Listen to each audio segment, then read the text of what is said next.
Aquí estamos. Ya. Muy buenas noches. Bienvenidos a la tercera sesión de la conferencia Doctrinas para la Vida 2020. Antes de arrancar, nuevamente nos acompaña Rudy Ordóñez y Aaron Halbert. Bienvenidos. Buenas noches. Hola, buenas tardes. Buenas noches ya. Depende de qué parte del mundo estén viendo. Depende de qué parte del mundo nos estén viendo. Sí, así es. Para algunos es la madrugada, para otros va a ser de noche. Así es. Pues sí. Nos gustaría saber quiénes están ya conectados. Vemos que hay 67 personas, 76. Está creciendo el número de personas conectadas hoy. Tenemos gente de... Vamos a ver, yo voy a ir poniendo... Siempre primero Bucaramanga. Bucaramanga, Colombia, así es. Yo sé que no es, pero siempre quiero decirlo. Bucaramanguas, o lo que es. ¿Cuál fue? Bucaramanga. El nombre de la gente de Bucaramanga. El gentilicio son los bumangueses. Bumangueses. Bumangueses, la gente de Bucaramanga, son los bumangueses. Tenemos gente de Tegucigalpa. Bienvenidos. Bienvenidos. Hola. Otros de Tegus. Otros de Tegus. Muy bien, bienvenidos. Tenemos a Nathaniel Gutiérrez. Bienvenido, mi hermano. Listo para va a mañana. estar con nosotros mañana en la noche.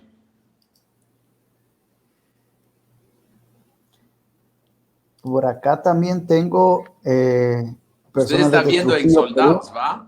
Sí, yo estoy viendo en Soldados. Están viendo de Trujillo, Perú, de Hermosillo, Sonora, desde Rancagua, en Chile, Tampa, Florida. Tampa, Florida. Wow. Qué bueno, qué bueno. Sí, pues sean todos bienvenidos. Tenemos más gente de Colombia, tenemos más gente de Tegucigalpa, tenemos desde Choloma, Cortés, Honduras, Camilo García. Saludos. Bienvenidos. Desde Colombia, Yurlani Torrado. Recuerden que si quieren ganar libros, al final tiene que decirnos de dónde están viéndonos. Entonces, tiene que solamente decir su nombre y saludos desde, como tenemos aquí en la pantalla, Lima, Perú, Tegucigalpa, lo que sea. Y al final, mis niños que no pueden leer, entonces que no están buscando solo gente de Honduras o lugares que a ellos les gustan, van a elegir algunos nombres y vamos a dar libros al final a la gente que gane. Entonces, la idea es que siguen diciéndonos de a dónde están viéndonos. Por favor, queremos escuchar. ¿Cuántos libros son hoy, Aaron? Hay 5 otra vez. 5 otra vez. Cada noche vamos a estar haciendo 5, pero es 4 nuevos libros cada noche. Uno cada noche siempre va a ser la Confesión de Fe de Westminster cada noche. Y después 4 otros libros cada noche que estamos dando como... Pero va a ser la confesión de fe, para estudio, no solo para la estudio, confesión como tal, sino para estudio, un libro eso grande. De G.E. Williamson, entonces es para estudio. Sí, yo por aquí lo tengo cerca. Pues tenemos más gente de Panamá y de Chile también. Bienvenidos. Creo que la gente de Chile están llegando para ver al mero Israel Guerrero. ¿Va? Sí, justamente hoy vamos a estar con Israel Guerrero, es chileno, pero está viviendo en Escocia en este momento. Entonces, por eso, él grabó el video antes, ¿va, Josué? Sí, hoy nuestro video no es en vivo, es un video que grabamos con Israel por la diferencia de hora. No queríamos tener a Israel a las 2 de la mañana empezando una conferencia.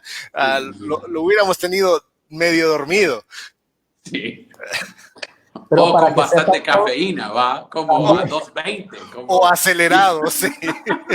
Pero para que todos sepan, solamente Josué ha visto el video de hoy, así que es nuevo para todos. Y hoy en la tarde yo estaba escribiéndome con Israel y él me decía, te va a gustar porque hemos conversado con él acerca de algunos puritanos. Voy a hablar de un puritano ¿De quién? Le dije, es sorpresa, tenés que ver la conferencia. Entonces va a ser nuevo para todos, excepto Josué, pero va a ser nuevo para todos. Miren, aquí alguien corroborando el gentilicio. Dice, saludos de una bumanguesa en Chile. Así Bumanguesa en que, muy Chile. bien, de Bucaramanga, pero viviendo en Chile. Un saludo, Jessica, Alfonso. Entonces, Josué, ¿puede decirnos un poquito acerca de nuestro conferencista hoy?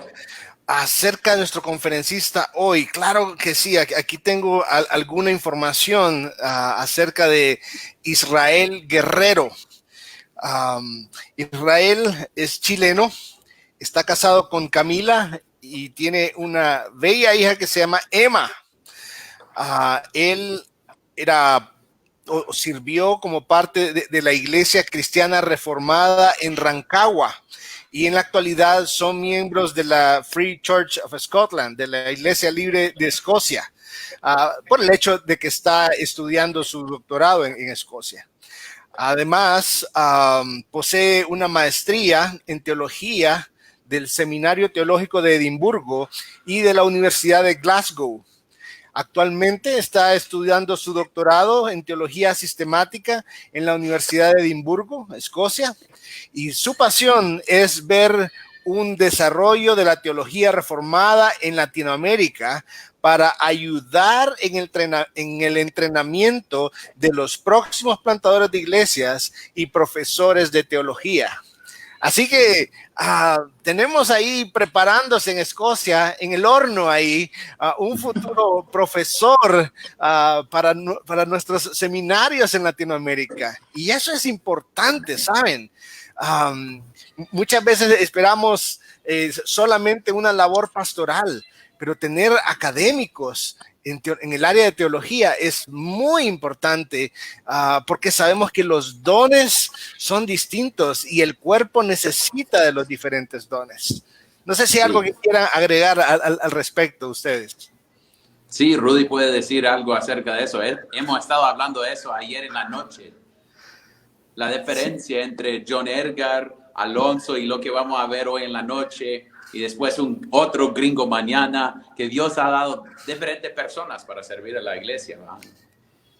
Así es, y yo lo que quisiera agregar es actualizar un poco lo que leyó Josué, que tiene unos días desactualizado, porque si no me falla la memoria, Israel hace unos días publicó en Facebook que están esperando otro miembro en la familia.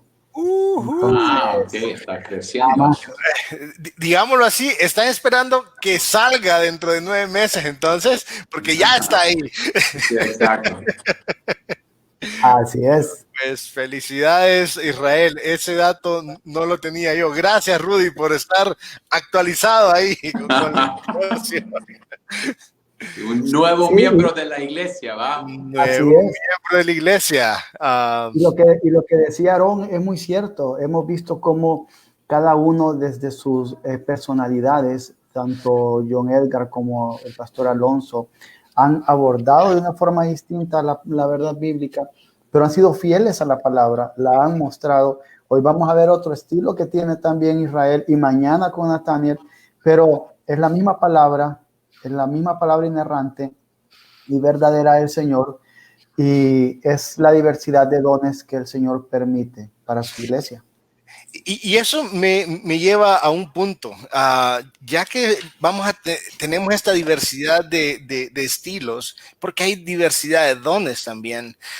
Obviamente, con algunos vamos a identificarnos más, porque nuestras propias tendencias y gustos a veces se van a inclinar más a uno que a otro. Pero lo cierto es que para todos es de provecho los dones del Espíritu. Y quiero recordarles que el día de pasado mañana vamos a tener un tiempo de preguntas y respuestas. Y va a ser muy importante porque de momento creo que nos han confirmado 3 que van a estar participando allí. y queremos animarles a seguir un formato de preguntas que queremos que las empiecen a hacer desde ya, porque el día, así podemos catalogar las preguntas y evitar preguntas repetidas. Y estamos sugiriendo que escriban algo en los comentarios, ya sea Facebook de Soldados de Jesucristo o en YouTube, que escriban con este formato, pregunta, 2 puntos y a continuación la pregunta que ustedes tengan. De esa forma es más fácil encontrarlas y así nos aseguramos de no dejar ninguna. Por ejemplo, el día de mañana podrían preguntar, Aarón dijo que ya había un miembro más de la iglesia. ¿En base a qué está diciendo eso? Entonces, ustedes podrían enviar esa pregunta si es una pregunta que les llama la atención o alguna otra pregunta relacionada con contemplar a Cristo en el Antiguo Testamento. Amén, amén. Así es. Y para añadir algo, Josué, acerca de lo que vamos a hacer ya con otro video de otro pastor, creo que en Ecuador, en Quito.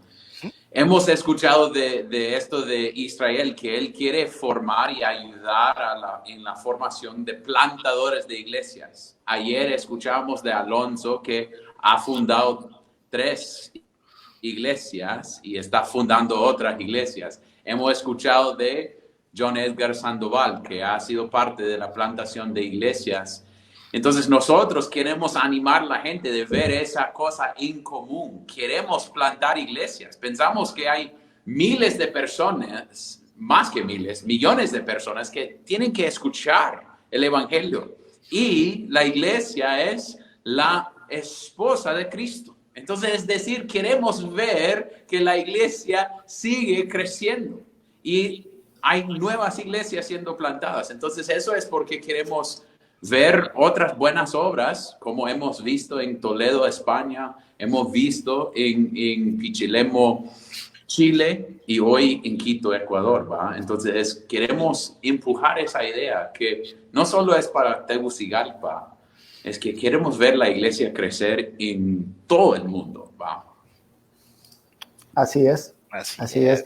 Y justamente recordar lo que veíamos de lo que está sucediendo en Pichilemu, que no siempre va a surgir una plantación desde cero. Puede ser que una iglesia, como lo que pasaba en Pichilemu, venga a la sana doctrina y empiecen a cambiar muchas cosas.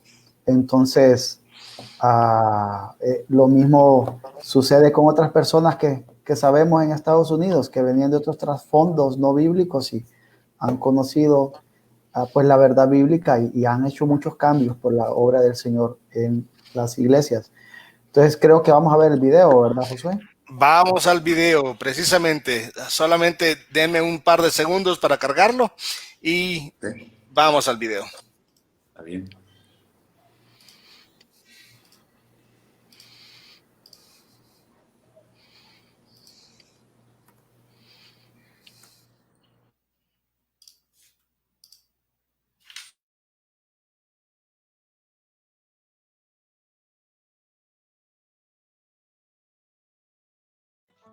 Hola, buenas tardes. Soy Pablo Landazuri, misionero y pastor en la Iglesia Reformada Luz de Vida en Quito, Ecuador. Es un gusto para mí poder dirigirme.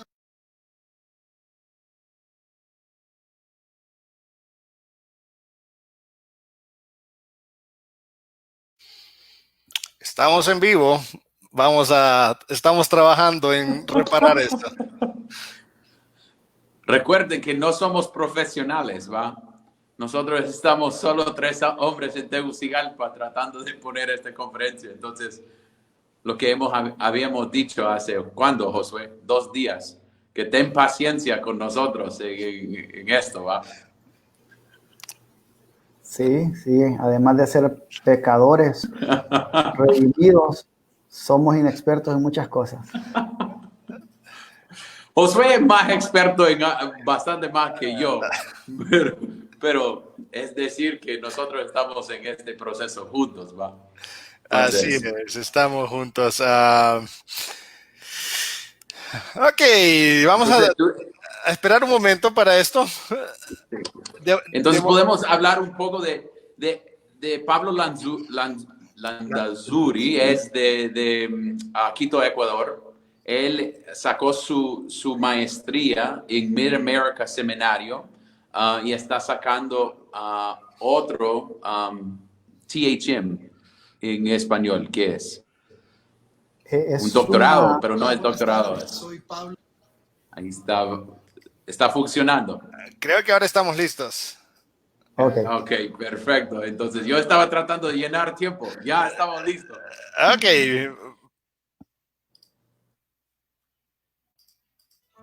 Hola, buenas tardes. Soy Pablo Landazuri, misionero y pastor en la Iglesia Reformada Luz de Vida en Quito, Ecuador. Es un gusto para mí poder dirigirme a ustedes, comentarles un poco de nuestro ministerio acá en Ecuador. Nosotros somos una iglesia reformada, confesional, histórica, fundamentada en las escrituras, las cuales las consideramos pues inspiradas por el Espíritu Santo, por lo tanto infalibles e inerrantes. Sin temor, nosotros nos suscribimos a las confesiones de fe conocidas como las tres formas de unidad. Me refiero a la confesión belga de 1561, al catecismo de Heidelberg de 1563 y a los cánones de Dort de 1618 y 19. Hermanos, nosotros, como muchos de ustedes, deseamos que la fe reformada se extienda en todo nuestro país y en toda nuestra región realmente, en toda esta gran región de Iberoamérica. Y digo Iberoamérica porque en España también sabemos que el Señor está obrando. Entonces, hermanos, nuestro deseo es seguir plantando iglesias.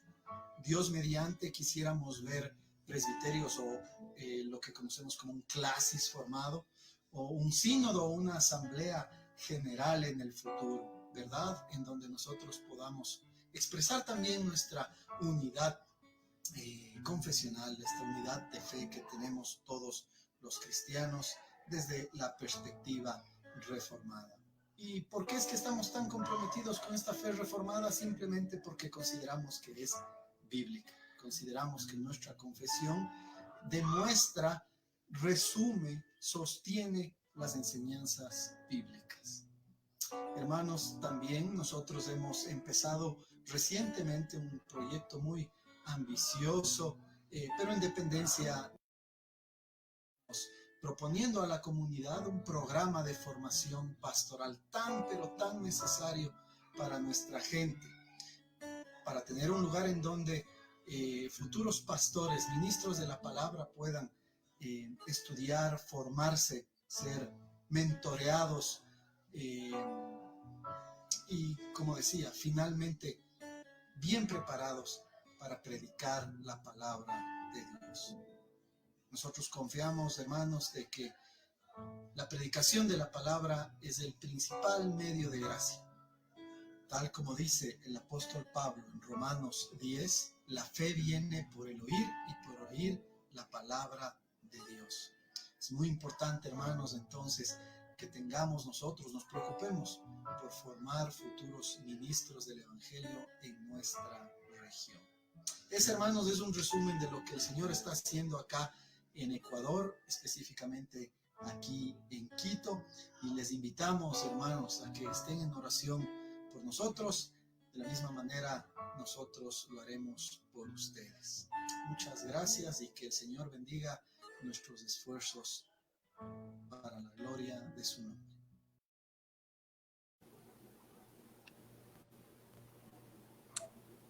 Amén. Okay. Es muy bueno lo que está pasando por Ecuador con Pablo Landazuri y la iglesia. Así que es para que podamos llevarlo en oración, para que podamos saber. También a veces pensamos que nuestra iglesia es la única que puede existir, que es la única que puede estar, pero la iglesia es más grande de lo que pensamos, no solo en este tiempo, sino que en todas las épocas. Y aparte, eso nos muestra también la promesa del Señor, que Él edificaría su iglesia, aunque veamos que en distintas partes del planeta hay más o menos facilidad para congregarse, el Señor es fiel a su palabra y su iglesia pues se va a mantener ahí. Exactamente. Y es bueno escuchar otra vez a alguien hablando de formar pastores, ¿va? Hemos escuchado lo mismo de John Edgar, hemos escuchado lo mismo de Israel, lo mismo de Alonso. Es decir, que necesitamos tener pastores preparados para fundar o predicar y guiar iglesias. Y la necesidad está en cada parte de hispanohablante, creo. Que hay necesidad para más iglesias, más pastores, más gente siendo entrenado para predicar las riquezas del evangelio. Es algo que debemos y queremos ver más y escuchar más. Debe darnos ánimo escuchar que hay otra gente tratando de hacer esa obra en diferentes lugares. Porque para mí a veces puedo poner mi boca abajo y pensar solo en lo que está sucediendo en mi vida, en mi lugar, en mi ciudad, en mi iglesia, con mi familia. Y a veces tenemos que levantar nuestros ojos y ver lo que Cristo está haciendo en un montón de diferentes lados, a través de diferentes iglesias, para su propia gloria. Entonces, bueno, escucharlo para mí. José, no te escuchamos. Gracias. Y algo importante en esto que acabas de decir, Aarón, es el hecho de recordar lo que la Biblia dice. Somos un cuerpo, el cuerpo de Cristo, y el cuerpo de Cristo no solo es por la iglesia que está hoy, no, es la iglesia a lo largo de la historia, la congregación de los santos, todo el conjunto de los redimidos por medio de la sangre de Cristo Jesús. Entonces, eso es algo importante, porque si pensamos en otra vez los dones espirituales, hoy hablábamos que tenemos un estilo distinto, una aproximación distinta. Si pensamos en los dones espirituales, necesitamos los dones de los diferentes órganos que Dios ha puesto en la iglesia. Así es. Entonces, hermanos, ¿piensan que debemos dejarlo con Israel? Así es, estamos listos ya. Esperemos que el audio corra lo mejor posible. Sí, y recuerden que al final vamos a hacerlo de libros, ¿va? Entonces, que estén listos para eso. Y también tenemos un anuncio acerca de algo de Israel al final también, acerca de una de las cosas en lo que él está trabajando. Entonces, vamos a anunciar eso después de su enseñanza. Entonces, gracias por estar con nosotros otra vez. Y vamos a dejarlo con el mero Israel Guerrero.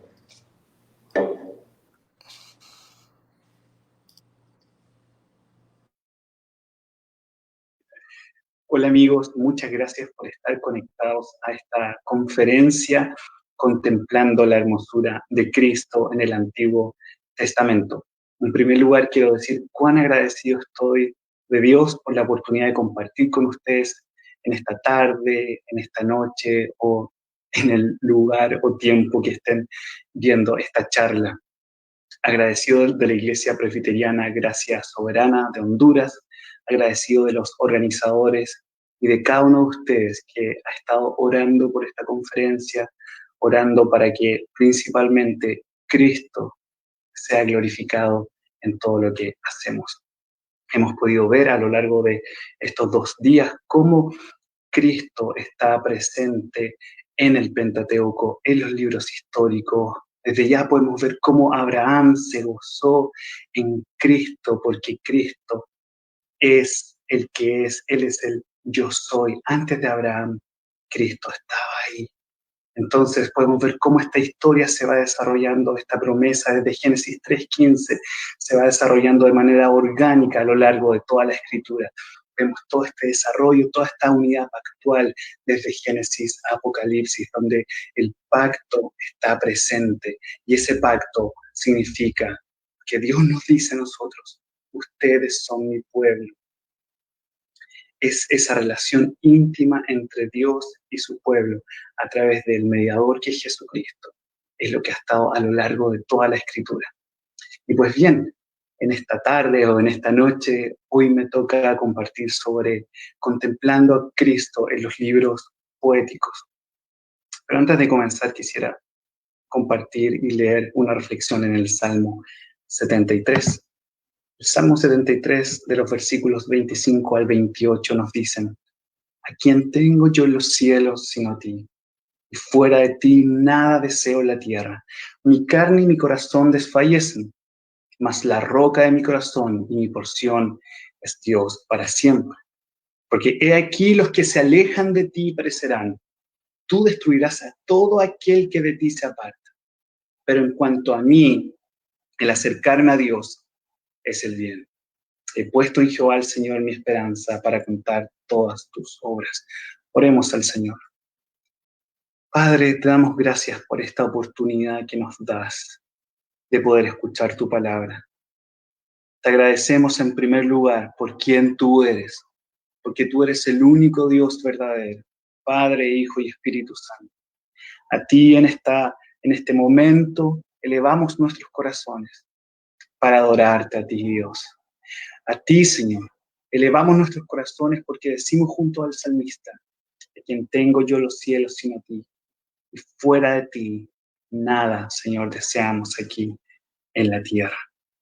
Gracias, Padre, por este tiempo. Bendícenos. Que tu Espíritu Santo esté principalmente iluminando nuestras mentes, encendiendo nuestros corazones y moviendo nuestra voluntad, todo nuestro ser, para abrazar a Cristo y así predicar siempre de Cristo, para la gloria de Cristo, y que tu iglesia sea edificada. En el nombre de Jesús. Amén. A quien tengo yo los cielos sino a ti, y fuera de ti nada deseo en la tierra. Qué verdad más profunda nos comunica acá el salmista David. Pero desde ya quiero hacerte una pregunta. Al ver cómo Cristo está en las Escrituras, tanto en el Antiguo y Nuevo Testamento, te pregunto a ti: ¿quién está en los cielos? ¿Quién está sentado a la diestra de Dios Padre Todopoderoso? Cristo. Es por eso que nuestro corazón anhela y dice: a quien tengo yo en los cielos sino a ti. Es decir, el salmista tiene a Cristo, tiene a su Salvador como el objeto de su fe.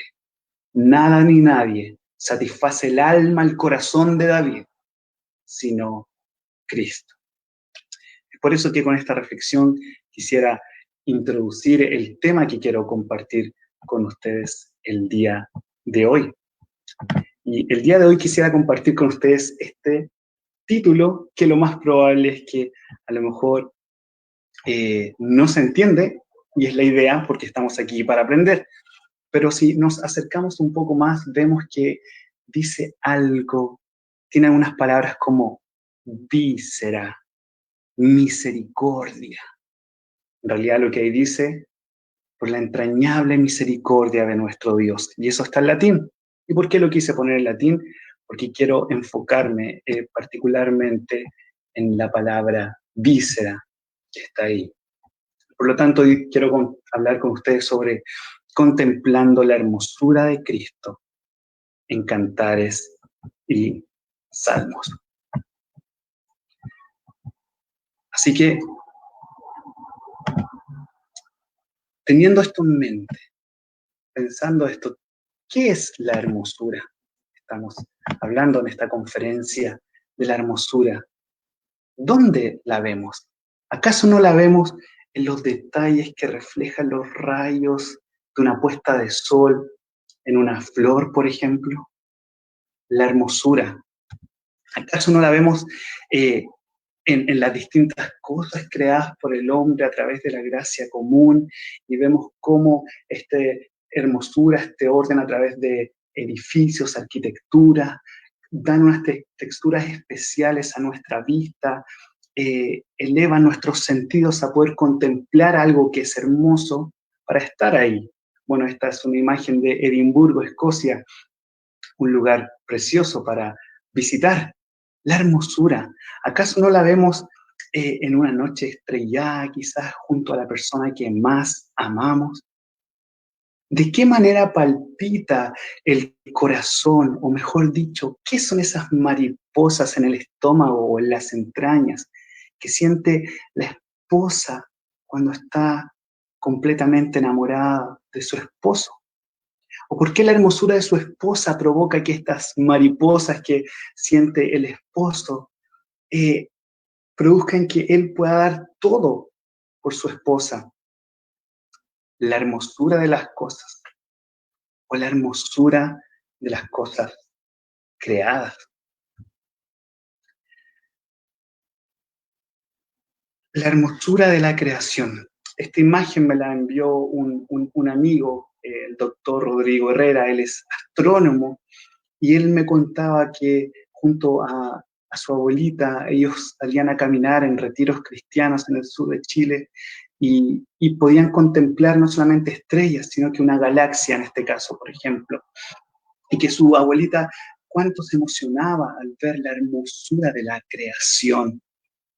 ¿Por qué digo esto? Porque vemos la hermosura en la creación, vemos la hermosura en nuestras familias, en el hombre, en el ser humano, pero lamentablemente esta hermosura está siendo distorsionada por algo más horrible, por lo más horrible que se engendra en el corazón del hombre, y es el pecado.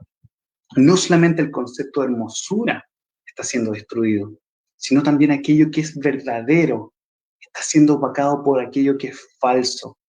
Por eso que lamentablemente vemos falsas doctrinas y cómo estas entran tristemente en las iglesias, pervirtiendo el mensaje del Evangelio. Y además, aquello que es bueno, vemos cómo la sociedad lo llama malo, y a lo malo lo llaman bueno. Pues bien, no sé si han podido percatar, pero me estoy refiriendo acá a tres conceptos: verdad, bondad y hermosura.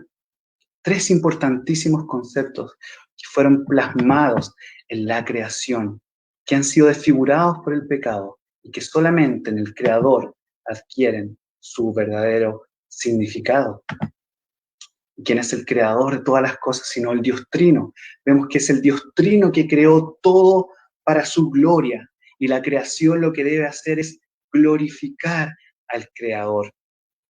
Es en el Dios Trino donde encontramos la fuente de la verdad, bondad y hermosura. Hoy no tenemos tiempo para describir estas dos primeras, verdad y bondad. Las iremos mencionando, obviamente.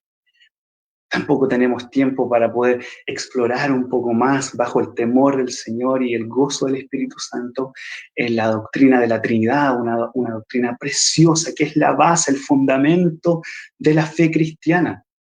No tenemos tiempo para eso, quizás en otra oportunidad o tomándonos un café, no lo sé. Pero hoy sí, nos vamos a enfocar en esto. Desde ya déjenme preguntarles, ¿quién se describió a sí mismo como la verdad? Cristo. ¿Quién se describió a sí mismo como el bueno? Cristo, el Dios encarnado. Pues bien, esta conferencia a nosotros nos invita a contemplar la hermosura, pero no de cualquier persona, sino de aquel que Cantares describe como el señalado entre 10.000. Esta conferencia nos invita a contemplar la hermosura de Cristo, y lo que justamente produce la hermosura en el alma es la elevación de los afectos hacia aquel que es bueno, verdadero y hermoso, nuestro Salvador Jesucristo. Hoy hablaré sobre la hermosura de Cristo en los Salmos y Cantar de los Cantares. Y para eso, nuestro viejo amigo Juan Calvino decía que los salmos son la anatomía del alma. De esta manera él describió los cánticos de David. Sin duda alguna, los salmos reflejan la relación pactual que tiene el creyente con Dios y que hemos estado aprendiendo durante estas conferencias.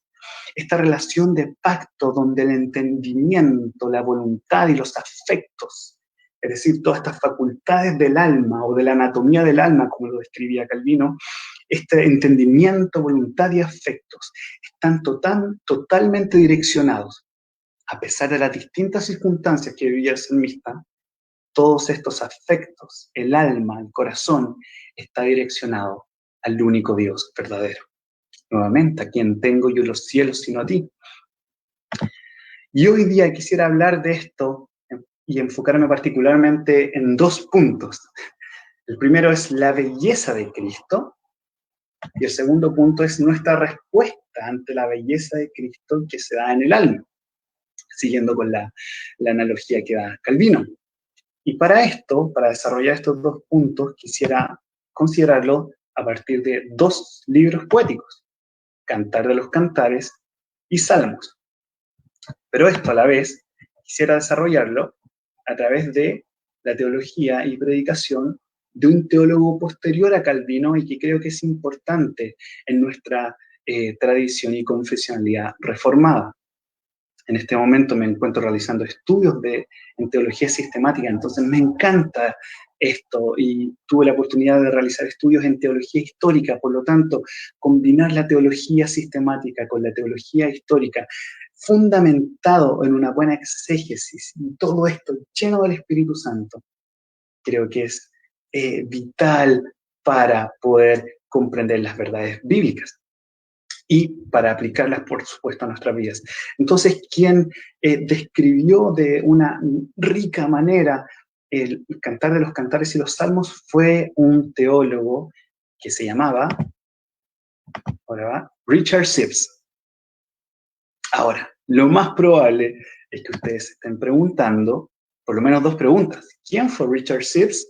¿Y por qué Richard Sibbes? ¿Por qué él nos podría ayudar a nosotros como cristianos hispanohablantes a contemplar la hermosura de Cristo? Él nos puede ayudar porque nosotros creemos en la Iglesia Universal, en los santos de todos los tiempos que están unidos a Cristo y podemos aprender de ellos. Entonces, quiero enfocarme en él principalmente porque Richard Sibbes perteneció a un movimiento que buscaba una reforma completa de la vida, familia, iglesia y sociedad. ¿No es acaso eso lo que queremos? Sin embargo, este movimiento que buscaba esta reforma enfatizaba algo muy importante, es que esta reforma comenzaba en la reforma del púlpito. Es decir, la reforma comenzaba a través de una predicación reformada. Y ese tipo de predicación era proclamada a través de corazones santificados que estaban llenos de la palabra y del Espíritu Santo. Ese movimiento, quizás ustedes ya saben, pero fue conocido como el puritanismo reformado. Si bien no tenemos tiempo aquí para describir el puritanismo en sí, me gustaría hablar de algunos elementos primordiales que caracterizaban a este grupo de personas. Porque, que dicho sea de paso, en vez de denominarse puritanos, ellos solían llamarse entre ellos simplemente como piadosos. ¿Y por qué quiero hablar esto? Principalmente, y acá quiero hacer un paréntesis, porque como iglesias cristianas, y en este caso como iglesias cristianas reformadas, debemos conocer nuestra herencia, principalmente en Latinoamérica. Debemos conocer a aquellos que participaron en el bosquejo, en escribir, en redactar nuestra confesión que adherimos, en este caso la Confesión de Fe de Westminster con sus respectivos catecismos. Y aún así, aquellas iglesias, hermanos bautistas, por ejemplo, que tienen la Confesión Bautista de Londres, donde vemos que muchos puntos de la Confesión Bautista de Londres de 1689 están basados en la Confesión de Fe de Westminster. Entonces, las personas que participaron en ambas confesiones de fe eran estas personas que las llamamos como puritanos. Entonces, por eso creo que como iglesias hispanohablantes es necesario conocer esta herencia que buscaba glorificar a Dios con todo el ser. Pero a la vez debemos tener cuidado. Y por eso debe existir un estudio serio, un estudio humilde, un estudio piadoso y profundo de las distintas áreas de la teología. Porque creo que cometeríamos un gravísimo error al tomar a los puritanos y elevarlos como ídolos o pensar que solamente la teología de ellos representa el esplendor de un cierto periodo histórico. La verdad es que no es así, porque ellos mismos, al estudiar a los puritanos, por lo menos nos invitan a 2 cosas. 1, ir a la fuente original, a nuestra única regla de fe y conducta, que es la Biblia. Y eso es lo que ellos dejaron plasmado en la Confesión de Fe de Westminster, a la cual nosotros suscribimos. Y otro aspecto que nos invita a los puritanos es a apreciar la universalidad de la iglesia. Es decir, los puritanos, y tanto como Calvino, leían, estudiaban y bebían de los padres de la iglesia, por ejemplo, o de ciertos teólogos medievales. Por lo tanto, la invitación de los puritanos es no solamente estudiarlos a ellos, sino estudiar la teología que se desarrolló en base a la palabra en los siglos previos a ellos, como también en los siglos posteriores. Así que por eso pensar que hacer un copy-paste o copiar todo idénticamente del siglo XVI-XVII, creo que eso no es ni teología reformada ni puritana. Así que para poder apreciarlos de buena manera, y como lo vamos a hacer ahora, es necesario poder estudiarlos bien. Entonces, cerrando este gran paréntesis, y perdón por extenderme, el contexto de ellos es muy importante. ¿Por qué? Porque si bien lo podemos situar entre los años 1560 y 1662, estos fueron años donde al interior de la Iglesia de Inglaterra y también en otros países, este grupo buscó una reforma más profunda y completa en base a la palabra de Dios.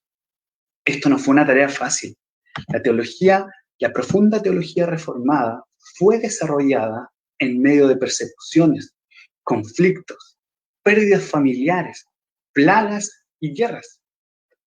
Por lo tanto, si tú y yo hemos sido bendecidos por aquella exquisita y profunda teología de los puritanos, que si al momento no has leído algún libro de un puritano, te recomiendo encarecidamente que lo hagas. Son pastores que siguen hablando a nuestras vidas de una manera tan profunda y sencilla y llena del Señor. Por lo tanto, si hemos sido bendecidos por aquellos libros o por esta teología, no debemos olvidar que fue producida en un contexto y desarrollada en un contexto de lágrimas, tanto de dolor como lágrimas de gozo. La teología reformada fue desarrollada por hombres esta anatomía del alma puede ser descrita no solamente a través de la historia, sino también a través de los salmos.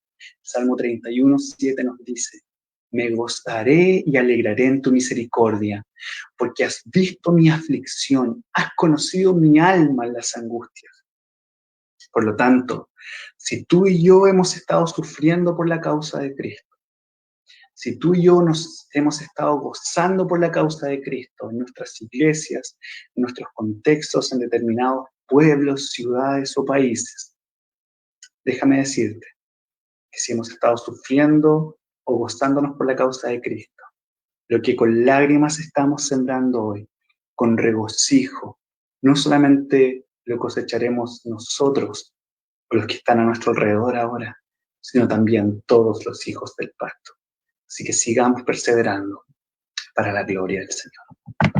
Solamente para terminar este punto, a pesar de la diversidad que encontramos entre los puritanos, de hecho habían puritanos bautistas, congregacionalistas, episcopales y presbiterianos, ellos estaban unidos con respecto a lo que era la visión reformada de la reforma. ¿Qué quiero decir con esto? Es que los puritanos compartían la observación de Juan Calvino con respecto a la necesidad de reformar la iglesia. De hecho, en el libro de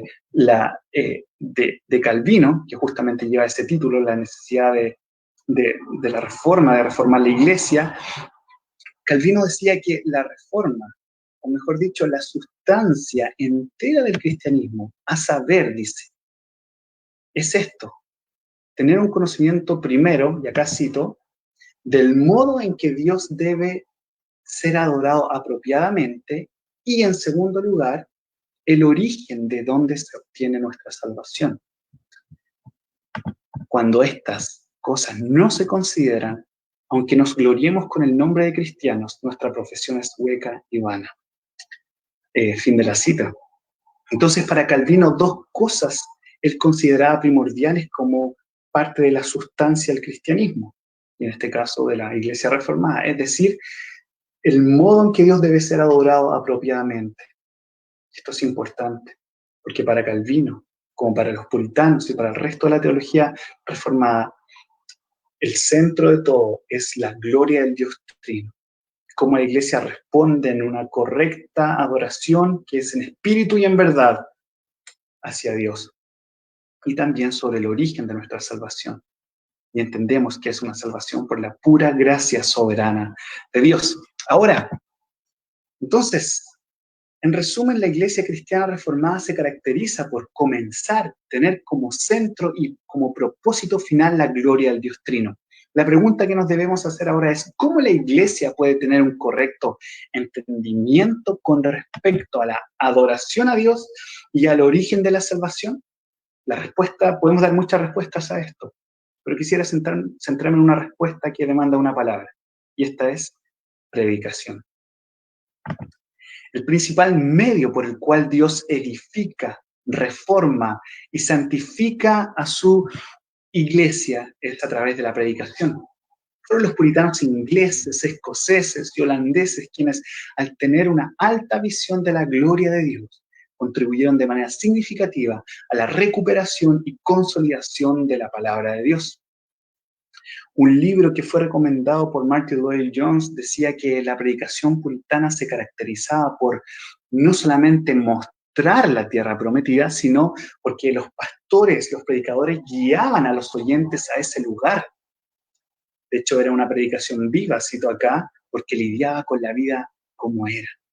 Fíjate en este punto cómo predicaban los pastores reformados, y que creo y tengo la absoluta certeza que no solamente fue un distintivo de los puritanos, sino que es un distintivo de la iglesia, y en particular ahora lo que nos compete a nosotros de la iglesia cristiana reformada.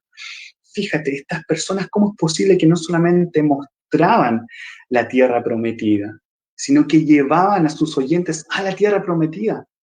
¿Y cuál es esa tierra prometida en la cual fluye leche y miel, sino Cristo? Él es nuestra herencia, Cristo. Entonces, ¿por qué estas personas no solamente mostraban a Cristo, sino que llevaban a sus oyentes a Cristo?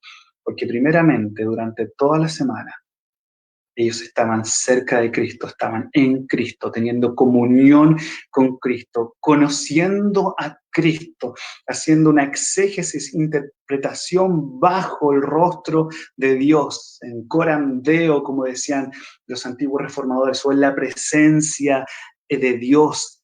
Y es porque ellos tenían esta comunión con Cristo, que luego el día domingo ellos podían ir y predicar y no solamente mostrar a Cristo, sino llevar a los oyentes a ese lugar. Era una predicación viva, porque predicaban acerca de un Dios vivo. Su predicación impactaba el intelecto, afectos y voluntad de los oyentes, porque el predicador había sido previamente impactado completamente por el texto a predicar. Al ser una predicación cuyo fundamento era la palabra de Dios, los puritanos pudieron desarrollar con bastante precisión una teología que destacaba, y destaca, mejor dicho, profundamente la íntima relación entre Dios con su pueblo, es decir, el pacto de gracia. Al ser entonces una predicación escritural y pactual, los puritanos, y acá cito a Joel Beeke, amaban predicar a Cristo, bíblica, doctrinal y tipológicamente. Fin de la cita. Ahora, para ir centrándonos en el tema, esta predicación reformada enfatizaba algo en particular, y es esto que nos invita a la conferencia. Por ejemplo, el pastor presbiteriano escocés Samuel Rutherford, que él fue, dicho sea de paso, un comisionado a la Asamblea de Westminster. Fue muy importante el aporte que hizo Samuel Rutherford, quien era un profesor de la Universidad de St. Andrews aquí en Escocia. Este pastor, que escribía profundos tratados teológicos políticos y profundos libros devocionales, y sus cartas y tratados están saturados de Cristo, él comprendía fielmente la importancia de Cristo en la predicación. Mira lo que él nos dice. Samuel Rutherford dice: tuve un gozo después de Cristo. ¿Cuál es ese gozo, Samuel? Predicar a Cristo. ¡Qué glorioso! Ahora, uno de los padres del puritanismo, William Perkins, decía que en uno de sus libros referidos a la predicación, cuando él termina este libro, él termina de la siguiente manera, diciéndonos: si algo quieres aprender, la suma de la suma es esto. Y espero, hermanos míos, que esto quede en nuestro corazón. Decía lo siguiente, ahí está la imagen final del libro en latín que él escribió con respecto a la predicación, pero significa lo siguiente: la suma de la suma es predica a un Cristo, por Cristo, para la alabanza de Cristo. ¿Te das cuenta cómo nuestra herencia reformada enfatiza la predicación? Pero no cualquier predicación, una predicación centrada en Cristo. De esta manera, entonces, los puritanos enfatizaban una predicación cristocéntrica y pactual en sus sermones. Al morir Perkins, que es el que acabo de mencionar, fue Paul Bain, o Pablo Bain, como le quieran llamar, quien ocupó su lugar al enseñar teología. ¿Y por qué lo nombro a él? Porque él dijo que tanto para él como para otros ministros reformados, este pastor enfatizaba la conexión entre la persona de Cristo y el llamado a la predicación. Específicamente, los puritanos veían el oficio profético de Cristo conectado a la predicación. De hecho, él decía, Cristo es el principal profeta entre nosotros y el principal predicador que ha hablado. De hecho, su maestro, William Perkins, nuevamente decía, la predicación es el principal deber de un ministro. Qué importante es eso para aquellos que son pastores o están siendo llamados al ministerio pastoral. El Señor nos ha llamado a predicar su palabra. De hecho, esto no es algo nuevo, sino que fue algo que se fue desarrollando en toda la confesionalidad reformada. Y quisiera poner el último ejemplo de un predicador escocés acá, una generación después de los puritanos, y por eso lo pongo acá para que puedan ver este desarrollo. Él decía, Roberto Trail, decía, la principal obra de un ministro es la predicación, y el principal beneficio que la gente tiene de ellos es escuchar la palabra del Señor. El gran fin, tanto de predicar como de escuchar, es la salvación. Qué importante esto, qué importante es que el Señor, al traer un despertar a su iglesia, al reformar la iglesia, comienza esta reforma en el púlpito, pero esta reforma comienza en el corazón del predicador, al entender que su corazón debe latir por la gloria de Cristo. Pero para que un ministro también, y acá quiero hacer un paréntesis, predique de Cristo, necesita de ancianos que estén junto con él, ancianos o presbíteros gobernantes, porque si bien el pastor también debe salir a pastorear y visitar a los miembros de su iglesia, esta tarea también es de los presbíteros gobernantes, de poder pastorear a los miembros. Están los diáconos también para ver las necesidades de aquellos miembros que están pasando por dificultades en la iglesia, de las viudas o de los huérfanos. Por lo tanto, si queremos escuchar la palabra del Señor, que ésta sea escuchada, sea predicada fielmente, mejor dicho, necesitamos que presbíteros, ancianos estén rodeando al pastor, orando por el pastor. Necesitamos una congregación que esté orando por el pastor, que la congregación se prepare para escuchar también el sermón, que es un tema que en otra oportunidad podríamos hablar.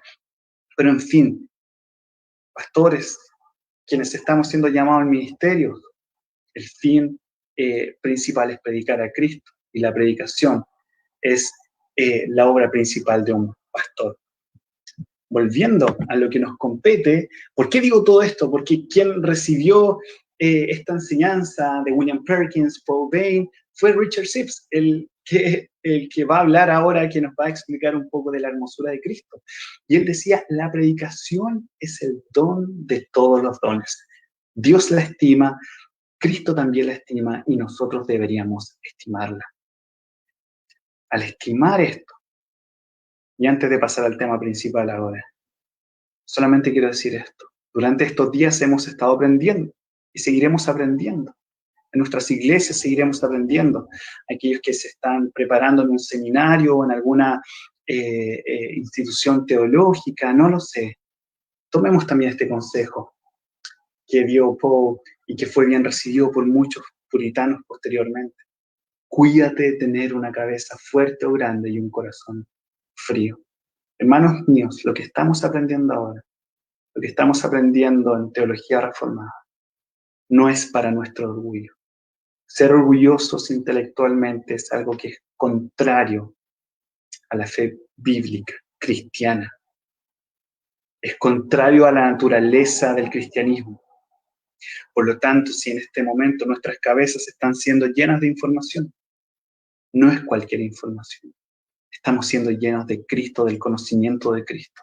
Por lo tanto, a mayor conocimiento, al saber que ese conocimiento es de Cristo, ¿no debería acaso llevarnos a vivir en humildad, en servicio a los demás? Pues bien, cuidémonos de tener un corazón frío. Dicho todo esto, quiero comenzar hablando el primer punto, que es contemplando la hermosura de Cristo en cantares y salmos. ¿Y por qué ese título en latín? Ustedes se podrán preguntar, y quiero que se pregunten en esto. ¿Por qué? Porque este título justamente es, si avanzamos un poco, si ustedes se dan cuenta, la palabra es víscera o víscera. ¿Qué piensan ustedes cuando escuchan esa palabra? Las vísceras.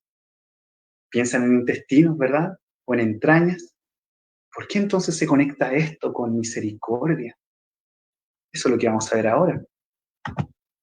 De hecho, el título de este libro, de un libro de Richard Sibbes, se llamaba Entrañas Abiertas, y en la cual lo quise conectar con lo que Zacarías nos dice en Lucas 1:78, por la entrañable misericordia de nuestro Dios.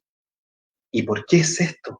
Porque desde lo más profundo Zacarías entendió, y ahí está la misericordia de nuestro Dios, pero a la vez es desde lo más profundo de nuestro ser que debemos amar a Dios.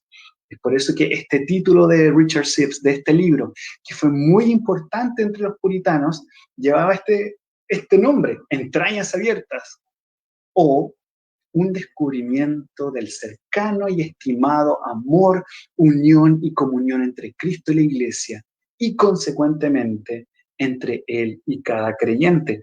¿Por qué quise elegir a este pastor reformado?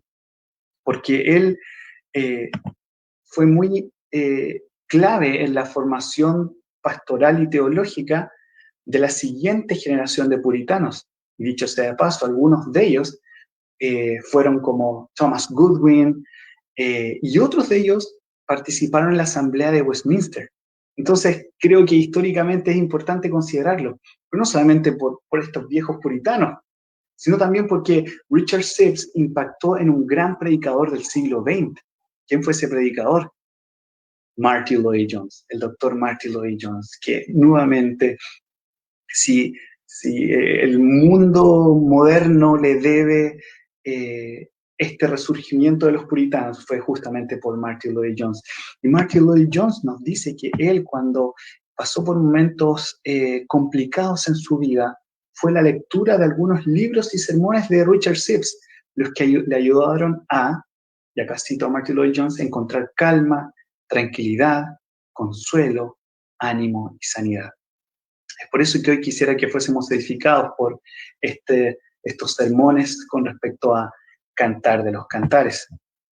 Entonces, comenzando por este título que nos habla de la entrañable misericordia de nuestro Dios, o de esta unión y comunión entre Cristo y la Iglesia, quisiera compartir solamente 3 puntos de este primer punto con respecto a la hermosura de Cristo en Cantar de los Cantares. Este libro está compuesto por 20 sermones que él predicó, y el sermón 1 está basado en Cantares 5:1. Yo vine a mi huerto, oh hermana, esposa mía, he recogido mi mirra y mis aromas, he comido mi panal y mi miel, mi vino y mi leche he bebido. Comed, amigos, bebed en abundancia, oh amados. Al comienzo de este sermón, Sibbes reconoce que hay otros libros de Salomón que son más fáciles de comprender. Sin embargo, para entender Cantar de los Cantares, de cierta manera, y la lectura que yo le di a esto fue que Sibbes establece una cierta regla para la interpretación de Cantar de los Cantares. Y creo que esta regla se aplica también a cualquier otro libro de la Escritura. Sibbes nos dice: así como nadie entraba al lugar santísimo sino el sumo sacerdote, Así también nadie puede entrar al misterio de Cantar de los Cantares, sino aquellos que tienen una comunión más cercana a Cristo. ¿Queremos interpretar correctamente las Escrituras? Bien, necesitamos una buena metodología, herramientas exegéticas, conocer el contexto histórico, literario, el significado de las palabras en su idioma original, cómo una palabra se relaciona con otra, cuáles son los conceptos teológicos que se extraen de ahí, cuál fue la intención del autor con respecto a los primeros que estaban leyendo ese libro en particular, etc. Pero todo eso se hace con esto, teniendo primeramente y haciendo el ejercicio de interpretación en comunión con Cristo, una comunión más cercana con Cristo. Es decir, la interpretación se hace de rodillas, buscando el rostro del Señor, porque no es nuestra palabra, es la palabra del Señor. Es por eso que al comenzar este libro diciendo necesitamos tener esta comunión más cercana con Cristo, este pastor dice que el libro en su totalidad contiene, cito, los gozos mutuos y las alabanzas mutuas entre Cristo y su iglesia. Fin de la cita. Ahora, un aspecto importante a considerar del libro de Cantar de los Cantares es que uno de sus propósitos es elevar los afectos del creyente al cielo. Nuevamente pensando en el Salmo 73, al comienzo de esta charla, ¿a quién tengo yo los cielos sino a ti? ¿Quién está en el cielo? ¿Quién está sentado a la diestra de Dios Padre? Meditemos en esto.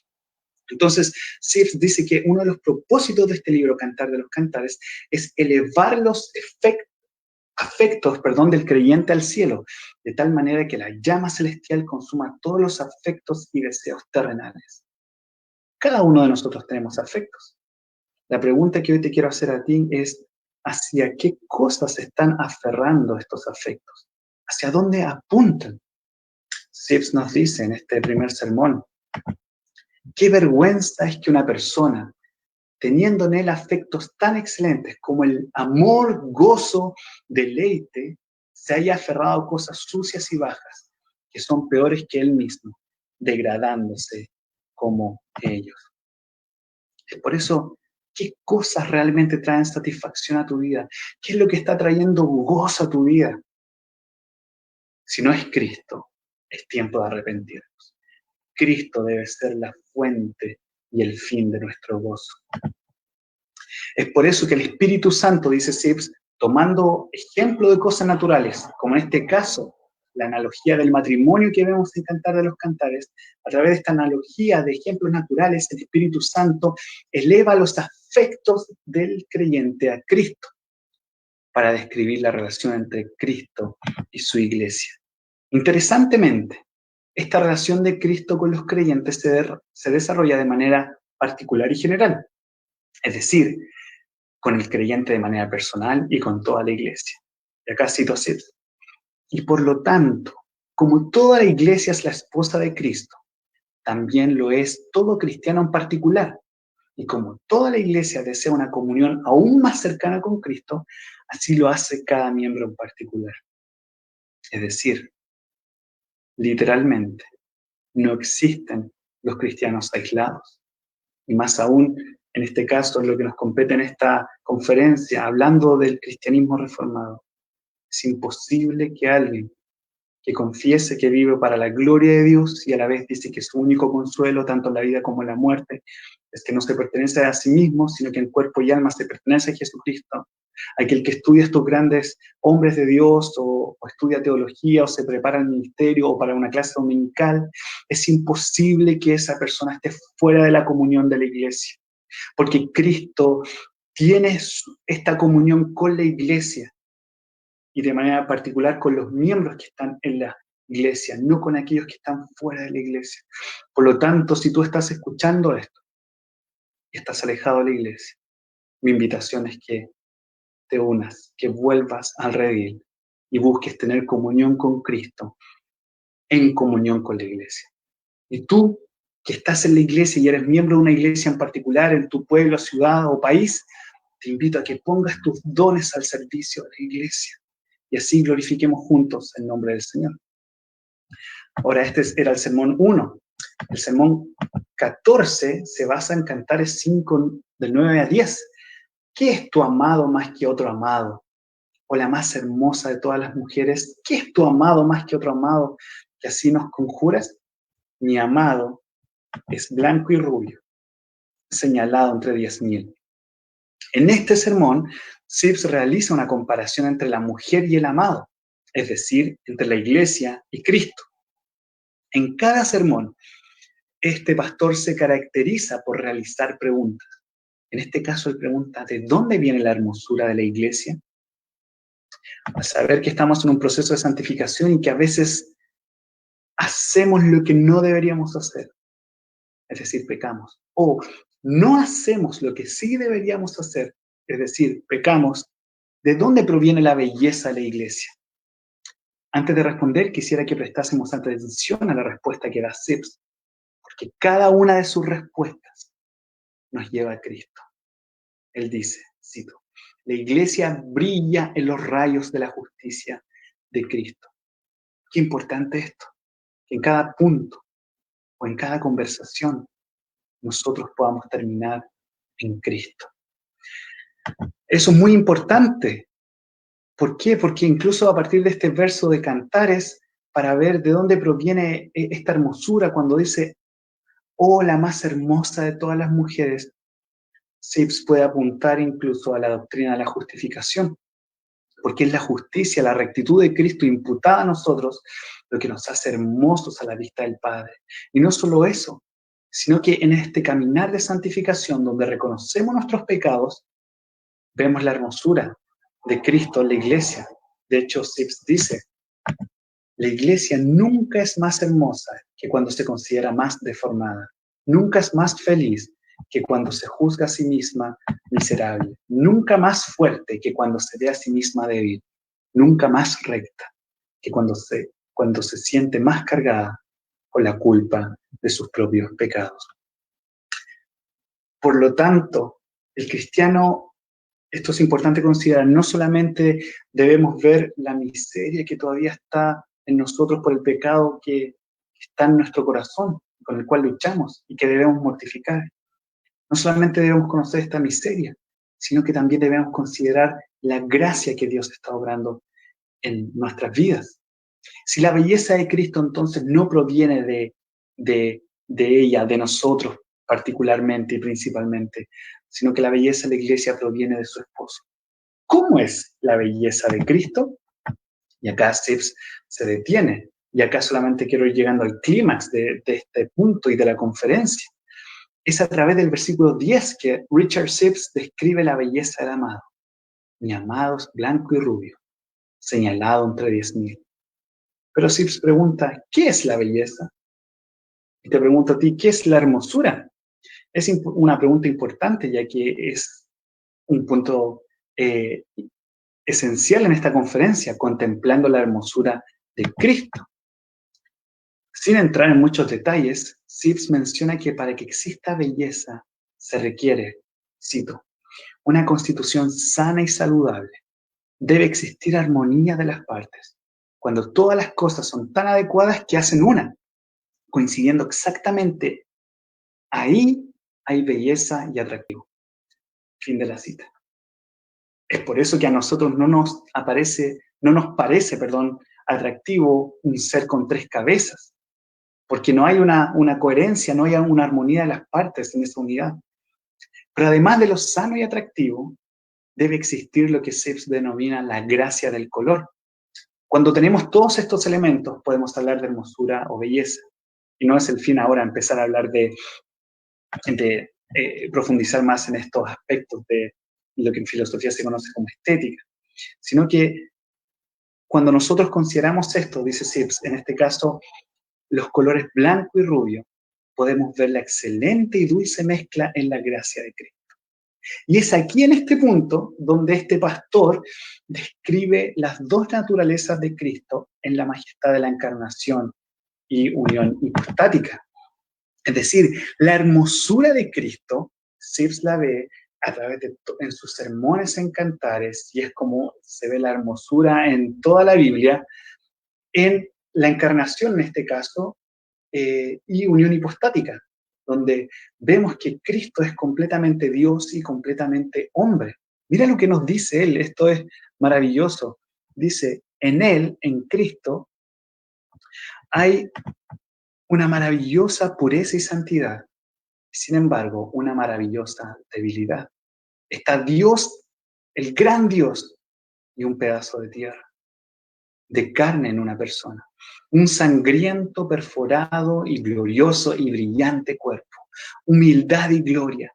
Justicia, justicia maravillosa. Y aún así, misericordia y amor sublime. Justicia a sus enemigos, misericordia a sus hijos. Es por eso, hermanos míos, que de acuerdo a Cantares, de acuerdo a los libros poéticos, de acuerdo al Antiguo Testamento, al Pentateuco, los libros históricos, proféticos, de acuerdo a toda la palabra escrita, es que la palabra encarnada, Cristo, es la persona más hermosa. Hermanos míos, Cristo, al ser, como dice Cantares, el señalado entre 10.000, es bueno, es hermoso y bueno. Entonces Él es incomparablemente bueno, más allá de toda comparación. Hermanos míos, si nosotros creemos que la Biblia nos habla del Evangelio, de la hermosura del Evangelio, es decir, de la hermosura de Cristo, de la persona de Cristo, de la obra de Cristo, y si creemos que tanto los santos del Antiguo Testamento como nosotros del Nuevo Testamento hasta el día de hoy, hasta que Cristo venga, hemos sido salvos de la misma manera, a través del mismo Salvador, a través de un mismo pacto, ¿cómo no vamos a ver a Cristo en el Antiguo Testamento? ¿Cómo no vamos a ver la hermosura de Cristo cuando prediquemos en algún libro del Pentateuco o de los libros históricos o de algún salmo? Pero la belleza de Cristo, además de ser exhibida en su persona y sus dos naturalezas, es contemplada en sus tres oficios, es decir, rey, profeta y sacerdote. Hermanos míos, Cristo es el Rey de Reyes que ha conquistado, cito a Sibbes, el mundo, la muerte, el infierno, el pecado y todas las cosas que son terribles. Fin de la cita. Hermanos, Cristo es el sacerdote que ya dio su vida por nosotros y la ira de Dios está satisfecha y nos ha reconciliado y tomó nuestro lugar y ya no hay más condenación. Cristo es el sumo sacerdote que da la ofrenda perfecta y esa ofrenda perfecta es Él mismo. Es por eso que podemos ver esos tipos y sombras en todo el Antiguo Testamento apuntándonos a Cristo y nos apunta a Cristo porque Cristo está ahí desde el comienzo. Ahí está nuestro Señor. Cristo es el profeta que nos anuncia todas estas verdades. ¿Habías considerado la belleza de Cristo de esta manera? ¿Están nuestras iglesias o nuestras familias contemplando la belleza de Cristo? Predicadores, ¿estamos predicando la palabra del Señor? Y si estamos predicando la palabra del Señor, ¿estamos llevando a la gente a Cristo? Papá o padre en tu familia, en el culto familiar. Sí, muchas veces podemos identificar los pecados en nuestras familias, pero resalta la belleza del Salvador en nuestras familias. Mamá, que le estás enseñando a tus hijos, a tus hijas. Abuelita, que le estás enseñando a tus nietos, ¿estás mostrando a Cristo? En fin, ahora quisiera terminar este punto en el siguiente sermón, es decir, en el sermón número 15. Sibbes sigue exponiendo este versículo, es decir, no se queda, es tanta la belleza que él ve en este versículo de ver que Cristo es el más hermoso, el señalado entre 10.000 y que él sigue predicando. Y de hecho, en una parte del sermón 15, él se refiere a algo importantísimo, ahora al estado de glorificación de Cristo en el cielo. Esto es increíble, esto es una cristología basada en la palabra del Señor y en este caso en el Antiguo Testamento, los libros poéticos. Hemos estado hablando de la hermosura de Cristo en su persona, en sus dos naturalezas. Hemos estado hablando de la hermosura de Cristo en sus oficios, rey, profeta y sacerdote. Y ahora Sibbes en este sermón nos habla sobre los estados de Cristo y en este caso el estado de glorificación de Cristo en el cielo.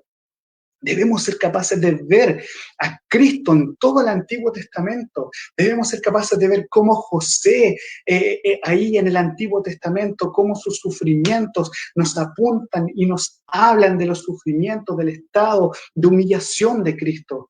Pero luego, cuando José es elevado como un importante gobernador en Egipto, vemos cómo eso apunta al estado de exaltación de Cristo, que Cristo está ahora a la diestra del Padre, de Dios Todopoderoso. Desde su resurrección y ascensión a los cielos, comienza el estado de exaltación. ¿Habías considerado la belleza de Cristo?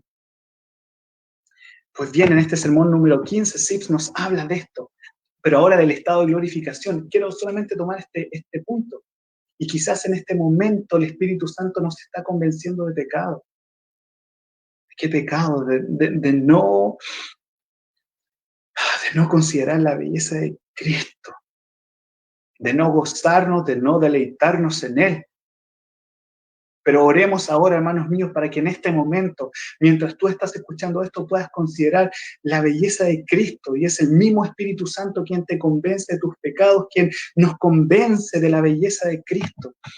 Y yo oro para que nos convenza de esto y podamos entender esto. Sif nos dice que Cristo, con su naturaleza, sigue ejerciendo sus tres oficios en el cielo. Cristo sigue gobernando, Él es Rey.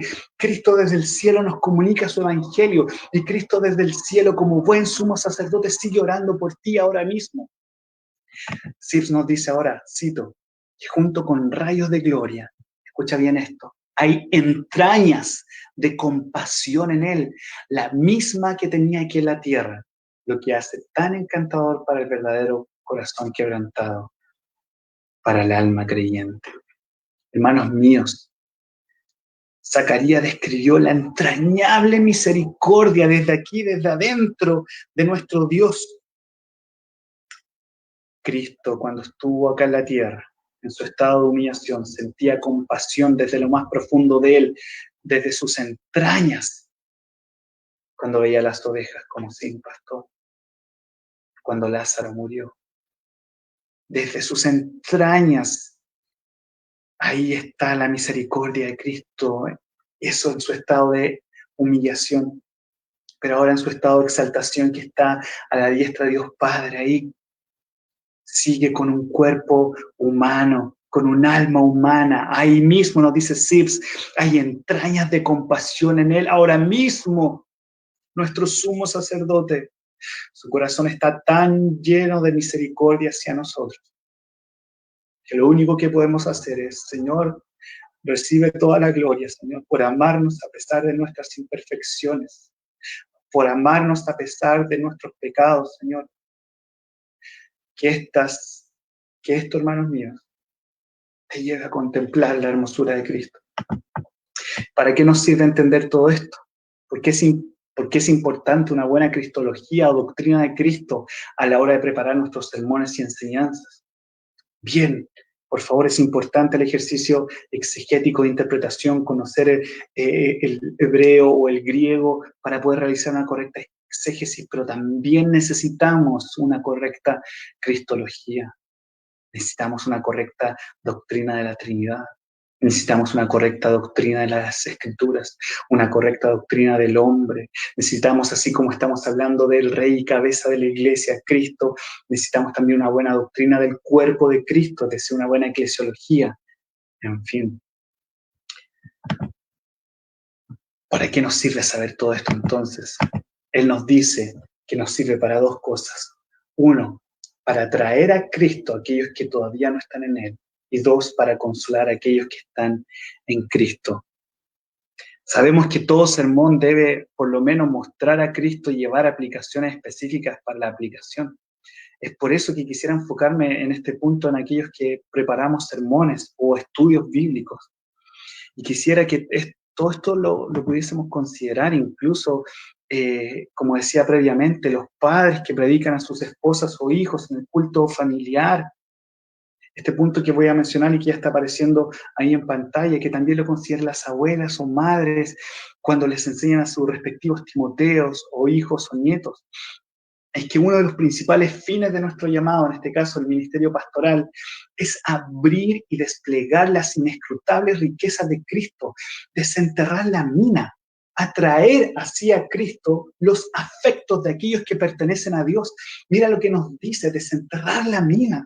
Hermanos míos, en la palabra del Señor, ahí en el Antiguo Testamento y en el Nuevo Testamento hay tesoros que necesitan ser extraídos y disfrutados y mostrados a los demás. ¿Por qué no estamos predicando a Cristo? ¿Será que estamos considerando la importancia de Él, su belleza? ¿Estamos desenterrando esta mina? Hermanos míos, la Escritura tiene un solo mensaje, que es la glorificación del Dios Trino en la salvación de los pecadores. El Evangelio nos muestra a Cristo. Es por eso que debemos predicar a Cristo y ver la hermosura en el Antiguo Testamento. ¿Qué llamado más sublime e importante de aquellos que han sido llamados al ministerio pastoral? ¿Queremos que nuestras iglesias crezcan para la gloria de Dios? Prediquemos a Cristo y a este crucificado. ¿Cómo es que Pablo podía decir, yo lo único que quiero saber es que prediquen a Cristo y quiero saber de él y de Cristo crucificado? ¿Por qué Pablo podía decir eso? Porque Pablo era una persona llena de Cristo, y era una persona llena de Cristo porque estaba lleno de la palabra escrita, y para su contexto estaba lleno del Antiguo Testamento. Pablo predicaba a Cristo porque estaba lleno de la palabra. Es por eso que él predicaba de la hermosura de Cristo, de la gloria de Cristo, del resplandor de la gloria de Dios, y podía explicar las maravillosas doctrinas de la gracia, porque estaba lleno de Cristo.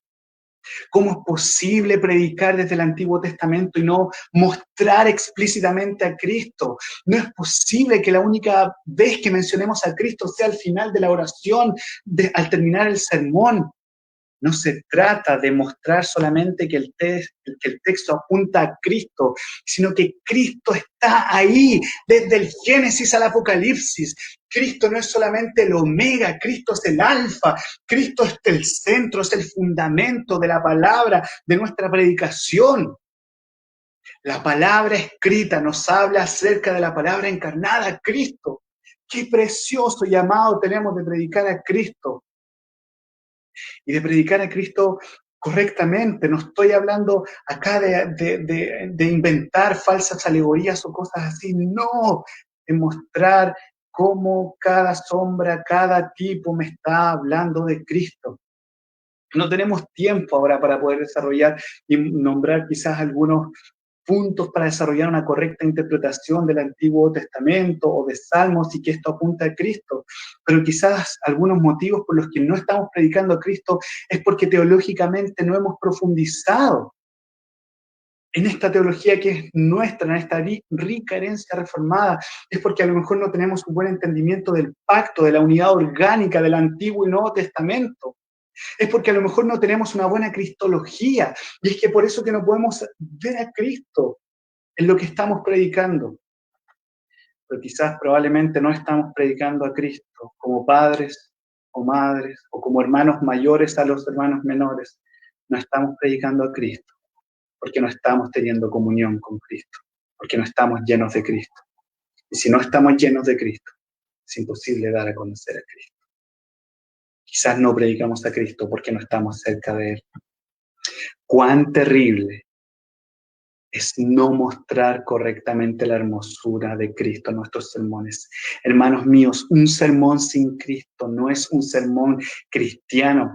Si los santos del Antiguo Testamento fueron salvos por el mismo Cristo que tú y yo, ¿cómo no vamos a predicar más gloriosamente acerca de Cristo al saber que Cristo ya vino, murió, resucitó y volverá otra vez?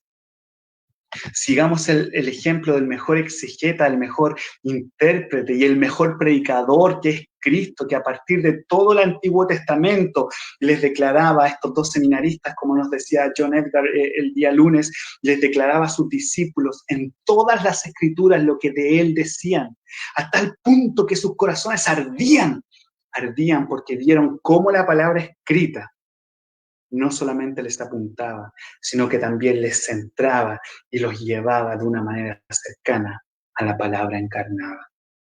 Es por eso que el llamado de hoy es a responder a la hermosura de aquel que es señalado entre 10.000. Solamente quisiera terminar, perdón por extenderme, pero esto es algo que debemos considerar. ¿Cuál debe ser nuestra respuesta ante aquel que es el más hermoso entre los hijos de los hombres? Para esto quisiera terminar con el salmo que comencé, Salmo 73, el último versículo. Pero en cuanto a mí, el acercarme a Dios es el bien. ¿Cómo vamos a responder a la hermosura de Cristo? Acercándonos a Dios.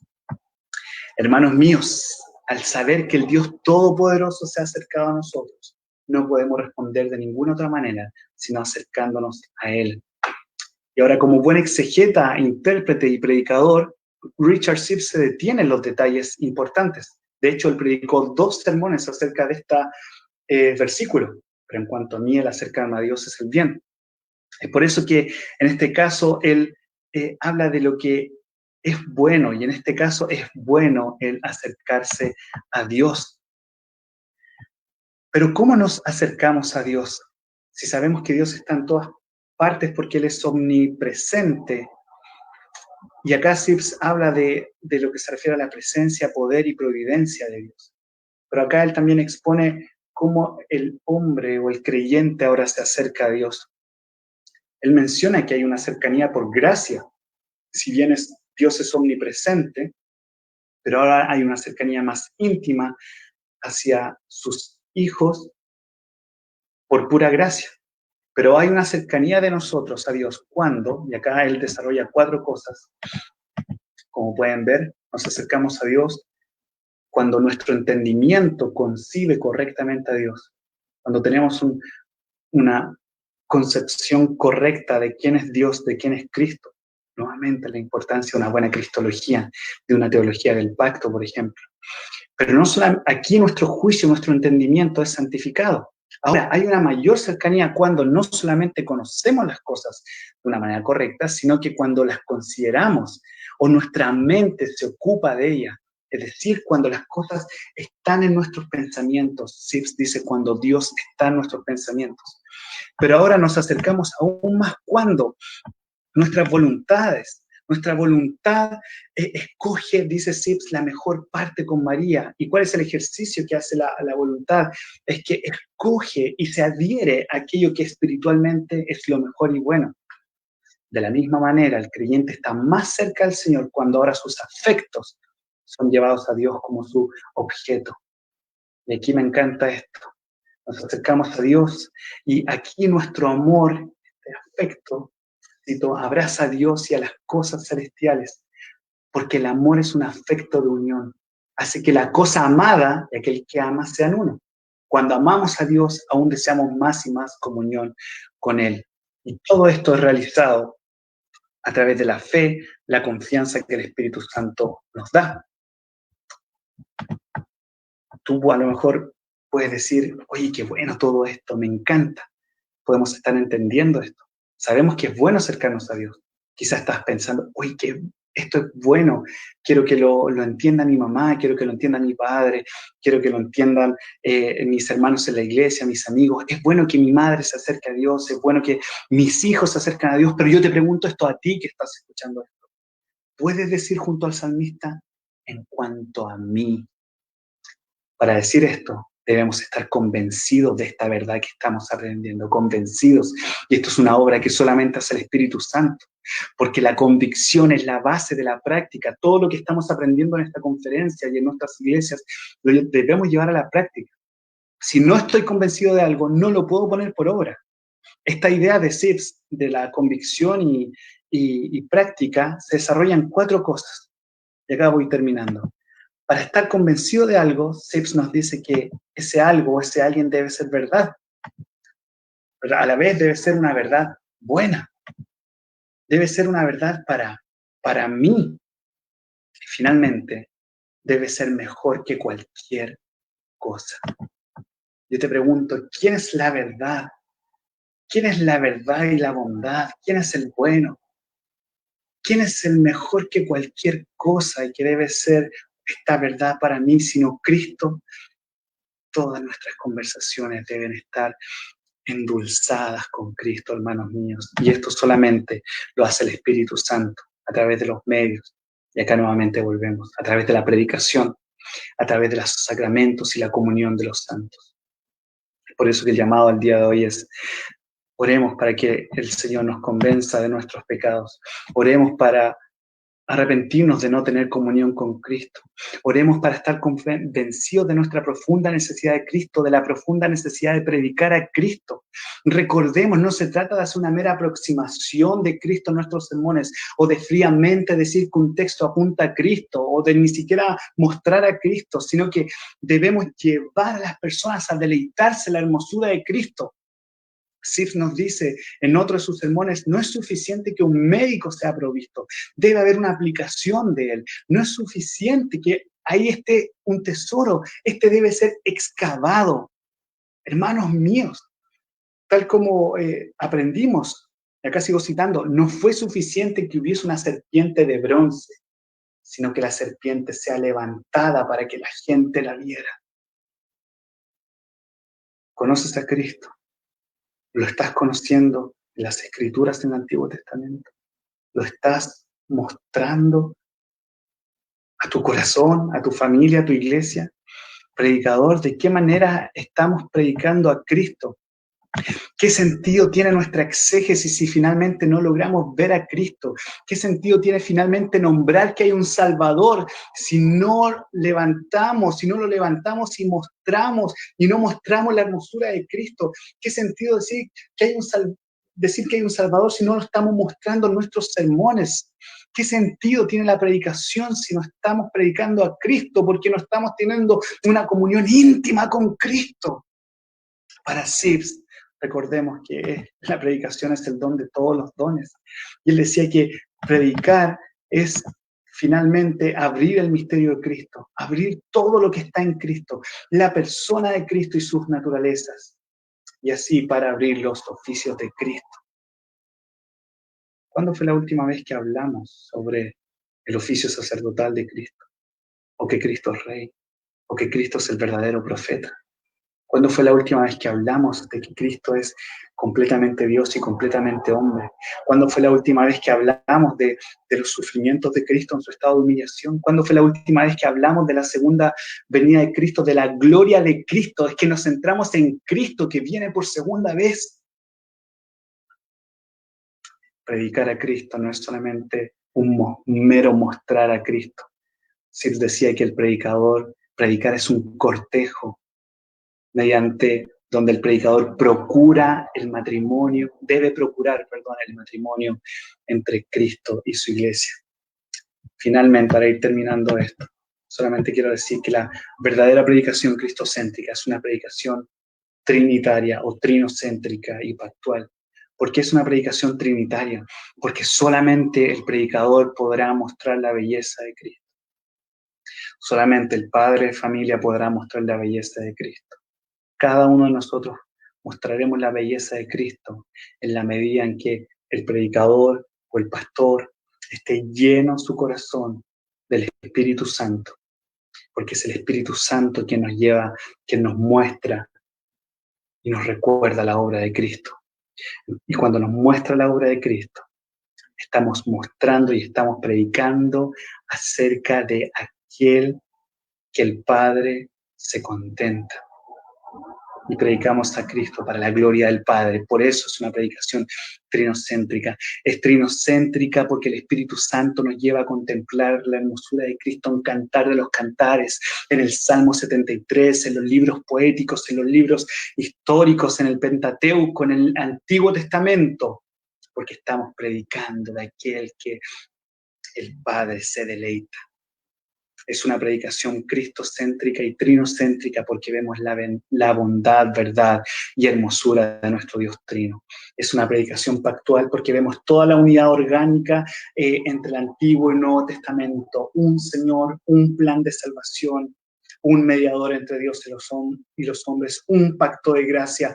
Es por eso que nos gozamos al ver y mostrar y predicar de la hermosura de Cristo. No solamente en el Nuevo Testamento, sino también en el Antiguo Testamento. Y por eso que decimos, no a nosotros, oh Jehová, sino a tu nombre da gloria. Oremos para que el Señor bendiga este tiempo y el Señor nos despierta a predicar fielmente a Cristo y para la gloria de Cristo. Se decía de Richard Sibbes que el cielo estaba en él antes de que él fuera el cielo. Hermanos míos, el cielo es el cielo, un lugar lleno de gozo y deleite, porque ahí está Cristo, el Dios hombre. Que el Señor, si estás frío en esta hora, si estás frío en tus afectos o con el deber al cual el Señor te ha llamado, en tu rol, en tu familia como padre, madre, hijo, hija, o si estás frío con respecto a los dones o vocaciones que el Señor te ha dado en el trabajo, donde sea, o en el ministerio, recordemos esto.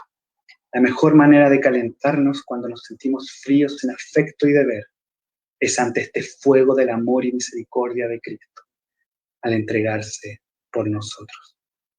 ¿Hay alguno que está alejado del Señor? Ven a Cristo, oremos. Señor, gracias por este momento. Señor, gracias porque tú eres Dios. Y eso es suficiente para nosotros. ¿A quién tengo yo en los cielos sino a ti, Señor? Señor, que nuestros afectos ahora se dirijan a Cristo, Señor, al saber que está esta íntima comunión, esta analogía del matrimonio entre el esposo y la esposa, entre Cristo y la iglesia, y que tú nos llamas a gozarnos, porque ese es el fin principal del hombre, glorificarte a ti y gozar de ti para siempre, Señor. Llévanos en esta hora donde quiera que estemos escuchando esto, Señor. Vuélvenos al primer amor, Señor. Vuélvenos a amarte a ti, Señor, a volvernos a ti. Enciende nuestros afectos en esta hora y que nuestros corazones ardan por la gloria de Cristo y podamos ser llenos del gozo de la salvación, porque en tu presencia hay plenitud de gozo, delicias a tu diestra. Señor, muéstranos ahora que Cristo está a la diestra del Padre y por eso hay delicias y queremos deleitarnos en su hermosura. Todo esto oramos para tu gloria y para que la iglesia sea edificada, la iglesia hispanohablante sea edificada desde México a Chile, en España, donde sea, donde cualquier persona que pueda entender o hablar este precioso idioma, podamos glorificarte a ti, Señor. Gracias por este momento. En el nombre de Cristo oramos. Amén y amén. Hermanos, agradezco enormemente este tiempo que nos han estado acompañando. Muchas gracias por todo. Gracias por estar conectados, gracias por sus oraciones, gracias por la invitación. Si alguien tiene alguna pregunta o quiere contactarse, feliz en poder poder servirles. Ahí está mi correo, israel.guerrero.uk@gmail.com. Esto es para la gloria del Señor. Estoy feliz. Si no respondo inmediatamente es porque ahora hay una diferencia horaria enorme. Yo estoy más horas que ustedes con respecto a Chile. Estoy 5 horas más. Creo que con respecto a Honduras estoy a 7 horas más. Es por eso que si me demoro en responder es porque la diferencia de horario o por otras cosas, pero ahí voy a estar. Muchas gracias por su atención y solamente quisiera terminar con esto, compartir una noticia que realmente me llena de gozo, porque a través de una editorial cristiana en Chile, una editorial que se llama Mediador Ediciones, por la pura gracia de Dios, en agosto del 2020 voy a publicar mi primer libro, que se llama Teología para toda la vida. Estoy contento de poder servir a la iglesia a través de este libro y que habla justamente de algo que comencé mencionando al comienzo de esta charla, que es la práctica pastoral en la vida de John Knox. Bueno, no hablé de John Knox, pero es lo que hablo en el libro, en Samuel Rutherford, que fue este teólogo, pastor comisionado a la Asamblea de Westminster, y Thomas Guthrie. ¿Y por qué me enfoco en ellos? Porque creo que hay muchos ejemplos que podemos tomar y obviamente contextualizar a nuestras distintas realidades de ellos. John Knox es considerado uno de los padres del presbiterianismo y en el primer capítulo me enfoco en su predicación, en su conversión, en la importancia de la oración que tuvo para John Knox. En el capítulo 2 me enfoco sobre la piedad y la confesionalidad en Samuel Rutherford, este gran pastor lleno de Cristo que, por favor, si pueden leer sus cartas, lamentablemente están en inglés, pero léanlas, están publicadas por The Banner of Truth o el Estandarte de la Verdad. John Knox es del siglo XVI, Samuel Rutherford es del siglo XVII, y finalmente termino con Thomas Guthrie, que es del siglo XIX, porque finalmente él toma la esencia de Knox, de Rutherford y de la confesionalidad reformada, y él, como buen pastor presbiteriano, aplica estas verdades en el púlpito, pero no solamente en el púlpito, sino también en la sociedad. Él, de hecho, fue uno de los que ayudó a fundar escuelas para los niños más pobres aquí en Edimburgo. Entonces, por eso escribí este libro, para enfocarme en que la teología, en este caso la teología reformada, es para toda la vida, para nuestro corazón, para el púlpito, para nuestra devoción con Dios, así como también en nuestras vocaciones en la sociedad. Así que espero que lo puedan leer, compartir. Se va a vender a través de Amazon las copias públicas y probablemente será publicado en agosto del 2020. Nuevamente agradezco la invitación. Muchas gracias. Que el Señor les bendiga.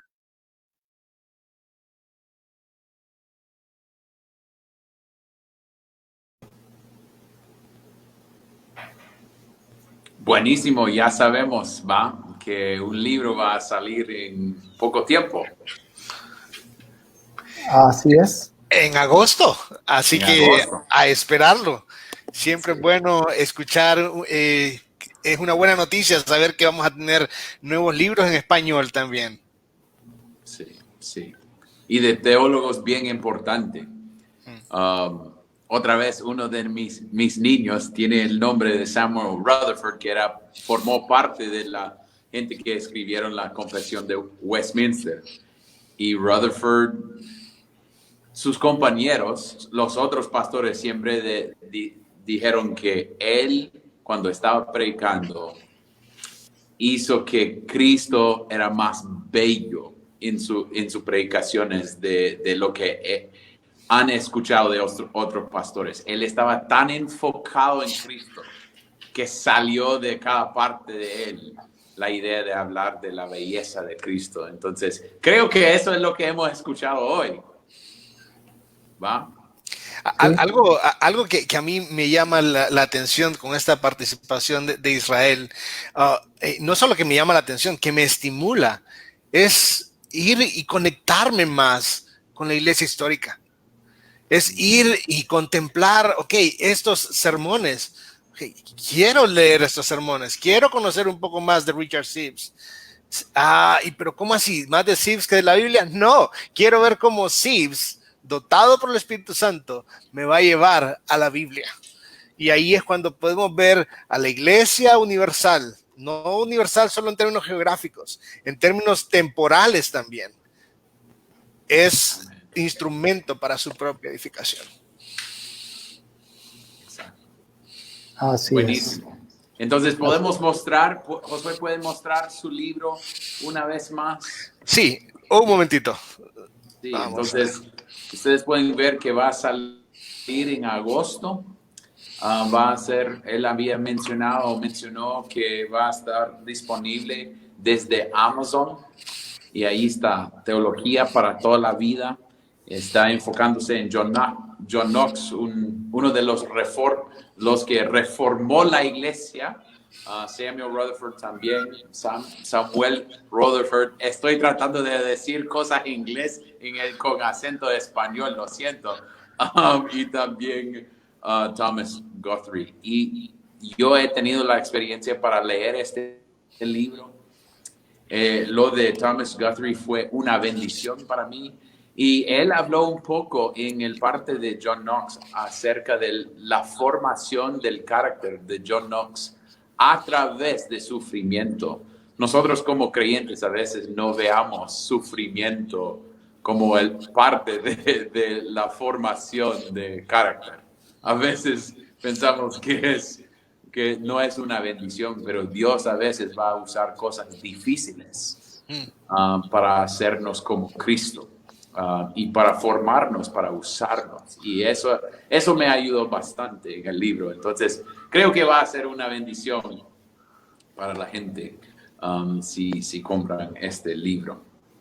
Entonces, ¿qué vamos a hacer ahora? Los libros, ¿va? Hablando de libros, entonces... Hablando de libros, ya tenemos libros. El primer libro que tenemos hoy es Hablando de Descubriendo a Cristo en el Antiguo Testamento. Este libro de Edmund Clowney, un ex profe de Westminster, es buenísimo, es bastante ayuda y enfoque en viendo Cristo en el Antiguo Testamento. Entonces, el primer ganador es de YouTube, es Darwin Parra de Mechanto, Barrancabermeja, Colombia. Ok, Barrancabermeja, Colombia. Darwin Parra ganó el primer libro. Era otro de esos. Tiene que decir presente. Era como, tengo que cambiar el nombre del país, de la ciudad. De Colombia, este hombre, Darwin Parra. Entonces, Darwin Parra, para hacerse... Rudy, ¿qué necesita Darwin para hacerse acreedor de este libro? Tiene que escribir por donde nos está viendo, aquí estoy, heme aquí presente, o algo que nos indique que está en este momento en la transmisión. Así que tiene unos segundos, Darwin. Sí, y el siguiente ganador, para dar Darwin un poco de tiempo, es este libro, ¿Cuál es la misión de la iglesia? Uno de mis favoritos libros acerca de cuál es lo que debe hacer la iglesia cuando estamos hablando de misiones. Y Kevin DeYoung es alguien que es pastor en la iglesia presbiteriana de las Américas y un profe en el Seminario Reformado Teológico. Y el ganador es Álvaro Aranda y es de San Bernardo, Chaco, Argentina. San Bernardo, Chaco, Argentina. Álvaro Aranda. Y creo que él estaba viéndonos por la página de soldados, creo yo. Pero puede ser que no. Ahí está. Darwin ganó su libro. Entonces, Darwin, a través de Facebook, si puede enviarnos un mensaje y vamos a darles todos los detalles en lo que vamos a hacer para enviarle el libro. El siguiente libro es... ¿Cuál es el siguiente libro? Un momento, aquí está. La predicación cristocéntrica de Bryan Chapell, que es parte de la Iglesia Presbiteriana de las Américas. Y también este libro es buenísimo en basarse en predicar Cristo de cualquier texto. Es decir, debemos ver y entender más de Cristo en toda la Biblia. Y el ganador es Michael, pero es Michael en inglés. Entonces, Michael Ávila Verenem de Guayaquil, Ecuador. Ecuador, se fue hasta la costa ecuatoriana este libro. Sí, Michael Ávila Vernimen de Guayaquil. Otra vez. Mañana debe ser Rudy haciendo eso. Yo no. Creo que hay gente ahí disfrutando eso. Tu sufrimiento. También, pero puede ser que otros ver este gringo tratando de hacer esto. Y el siguiente libro, Josué mencionó hace poco la idea de leer más de Sibbes y aprender de las predicaciones. Esto de un avivamiento verdadero de Jonathan Edwards es exactamente eso. Algunas de las cosas acerca de enseñanzas y predicaciones de Edwards que ayúdanos a ver más de Cristo el movimiento del Espíritu Santo en el avivamiento de la iglesia.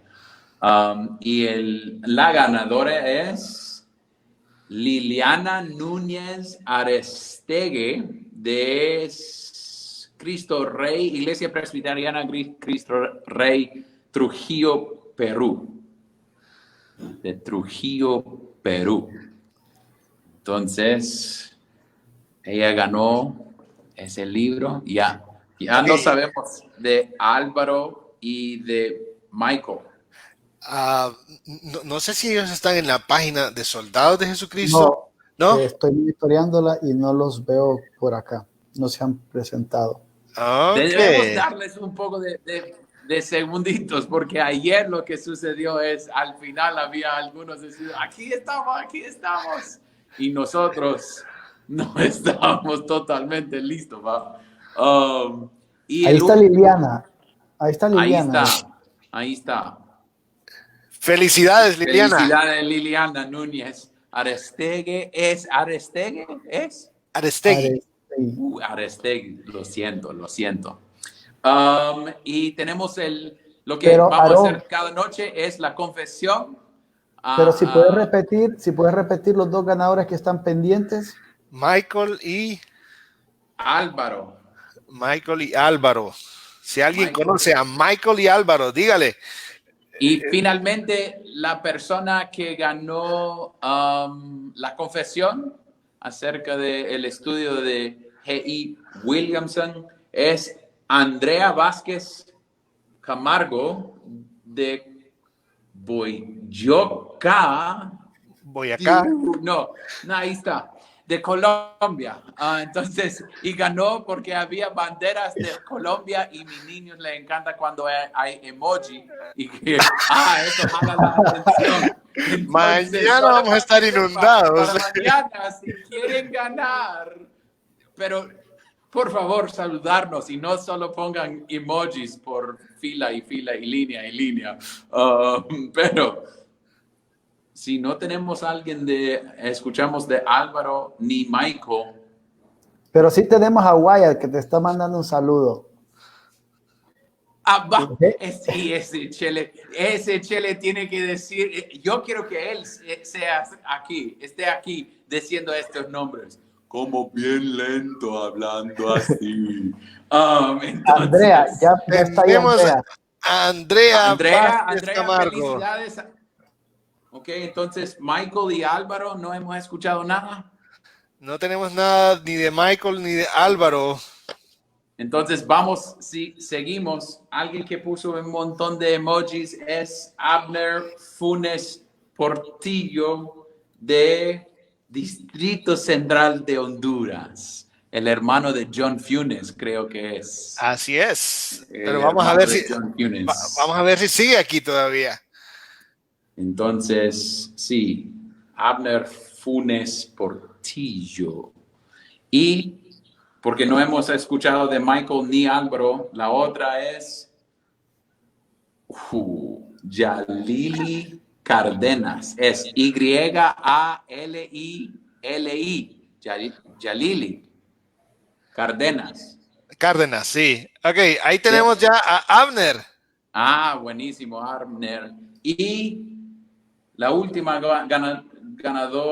ganadora es de Arequipa, Perú. Es de Perú. Entonces, ya vamos a dejarlo así y ver lo que sucede. Si todos no ganen algo, que vean después para ver si ganaron.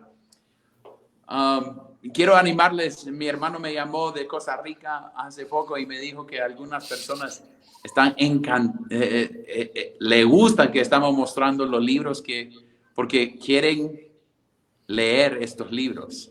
Entonces, si no ganen estos libros, están en Kindle, está dispuesto de Amazon, está dispuesto de Poema, algunos y diferentes lugares. Queremos animarles a leer. La iglesia crece. La iglesia y la gente de la iglesia deben crecer a través de leer buenos libros, ¿va? Así es. Entonces, Ok, Josué. por mientras le damos algunos segundos más a los ganadores, o casi ganadores porque no han respondido, ¿qué podemos decir de la conferencia de mañana? Mañana estaremos viendo a Cristo en los libros proféticos, esta última sección que llegamos a manejar en las divisiones de nuestras Biblias.